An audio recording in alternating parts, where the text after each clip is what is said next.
Mix कडधान्य सकाळी रुमालामध्ये बांधून ठेवलं, त्याला छान असे मोड आलेले होते, तर म्हटलं चला छान असा स्प्राउट चाट बनवून घेऊया.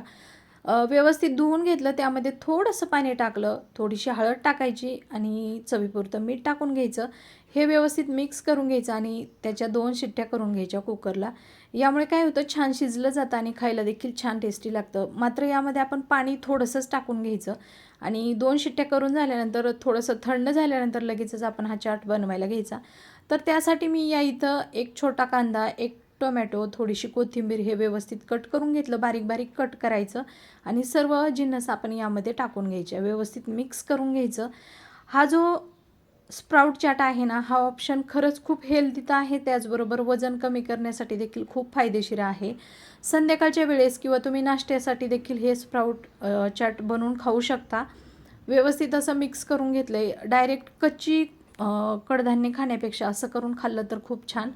थोडंसं चवीपुरतं लाल तिखट टाकून घेतलं, थोडंसं मीठ टाकून घेतलं, त्यामध्ये थोडीशी जिरा पावडर आणि थोडासा चाट मसाला टाकून घेतलेला आहे.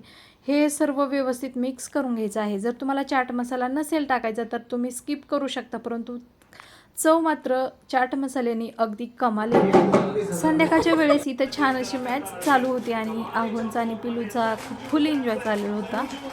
जे काही चिप्स वगैरे आणलेले होते, स्प्राईट वगैरे घेऊन बसले होते आणि मी चाट बनवला, तोही त्यांना खायला दिला आणि त्यानंतर मग मी संध्याकाळच्या स्वयंपाकाला लागले. तर आज मी स्वयंपाकामध्ये शॉर्टकट मारणार होती, कारण आव्हानची आणि यांची चालली होती फुल धमाल आणि मला देखील भाज्या नव्हत्या, त्यामुळे म्हटलं सिंपल अशी साधी खिचडी बनवून घेऊया.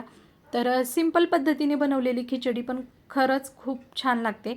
यामध्ये मी टोमॅटो वगैरे नाही टाकला आणि नंतर माझ्या व्हिडिओ एडिट करताना लक्षात आलं की मी शेंगदाणे देखील टाकले नव्हते, परंतु खायला खूप छान अशी सिंपल पद्धतीने बनवलेलीच खिचडी छान लागते. तर इथं आता व्यवस्थित मिक्स करून घेतली, फोडणी वगैरे दिली आणि थोडंसं पाणी देखील टाकून घेतले आणि फक्त आता याला 2 शिट्ट्या करून घ्यायच्या आणि लगेचच आपली खिचडी देखील तयार होते.